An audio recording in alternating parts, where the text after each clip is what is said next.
The chair recognizes the honourable member for Kalani. Madam Speaker, just a matter of clarification. The member had presented a very comprehensive, extensive, and ambitious presentation. It was very nice. It was well done. I accept that.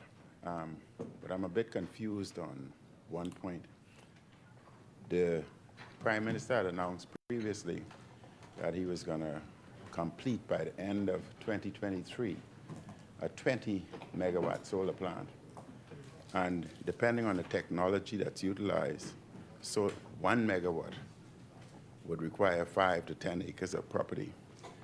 The CEO had announced that BPL would construct a 60-megawatt solar plant, 40 above what the Prime Minister had stated. And the member here today said that there'd be 2 10-megawatt, which is in keeping. Now, since the Prime Minister had said that at the end of 2023, the 20-megawatt would be completed, I would like to know, 1, have you started it? How far has it advanced? And 2, each megawatt, depending on the technology, require 5 to 10 acres of property. So you're talking about 10 acre for the 20 megawatt. I would like to know, where have you sourced the 100 acres that's required? Because the CEO is talking nonsense. Because 60 megawatts, he's talking about 300 acres. I don't know where he was going to find that. The chair recognizes the honourable member for Port Charlotte. Yeah. Madam Speaker, this is an area where the technology is developing so rapidly. The projection of land is becoming less of a factor because you have, first of all, smart batteries. You also have panels which have different inverters and a capacity to rotate and so on. So, and then of course you have materials which can be put on buildings, not only on the roof of the building, but also as part of the infrastructure of the building. I think this is an area, Madam Speaker, where we have an opportunity to leapfrog. And this is why we're taking the time to visit and also collaborate with countries and companies that are at the vanguard of this, what I call technological revolution. We also have public buildings. Though all of the public buildings can be utilized, you have people who are using vehicles. A presentation was made to me where the projection was to use the school buses in order to as solar fields.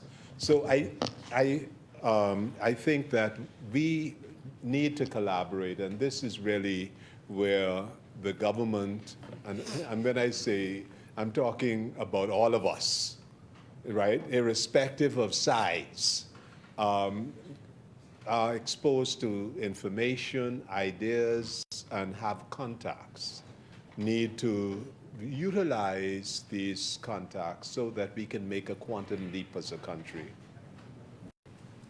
Thank you, honourable member. Just one other point of clarification. We had a vision, and I just want to know whether you share the same vision. We had a vision to encourage all homes to solarize their roofs. And yes, you're correct, technology is improving quite rapidly. And that vision was to upgrade BPL transmission and their grid so that they can accept the energy supply from these homes. And the vision, the surplus, and the vision was that we wanted to reach a point where in subdivisions and homes, they would be able to get from BPL at least $30 per month for the energy that they would have sold to the grid. But we would have had a maximum that an individual can obtain from BPL, a maximum of $18,000 to $20,000, so that those of the affluent grouping do not use that as a business and essentially replace BPL as was done in Germany. Do you share that same vision? I'm not, I stand behind a policy, and what you have just said is in this blueprint for change. And what it says here on page 37, talking about an energy policy, implement reverse metering to reduce BPL consumption and incentivize solar energy via tax incentives. It also says that we should seek to provide 100% financing for residential renewable energy systems. So this is a policy position that we took to the Bahamian people, and based on the deliberation, we were given the responsibility to represent them in this honorable house. And the public corporation have to really measure and their business plan to reflect the policy of the government. And what the honorable member for Kalani has stated is very similar to what is in this document. Thank you, Honorable Member. The chair recognizes the Honorable Member for West Granbama and Bimini. We can take up some of these questions Yes, under in the the heads, heads. Madam Speaker. Madam Speaker, I do now move that the House continues beyond the 7 o'clock hour. Thank you. Is there a second? Thank you, Honorable Member. It has been moved and seconded that the business of this House proceeds beyond the 7 p.m. hour. As many are in favor, will remain seated. Those opposed will stand. The motion is carried. The business of this House will now proceed beyond the 7 p.m. hour. As many?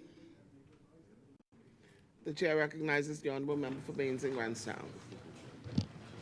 Thank you very much, Madam Speaker. Madam Speaker, honorable members of this House of Assembly and Bahamian people, especially the constituents of Baines and Grandstown, good evening.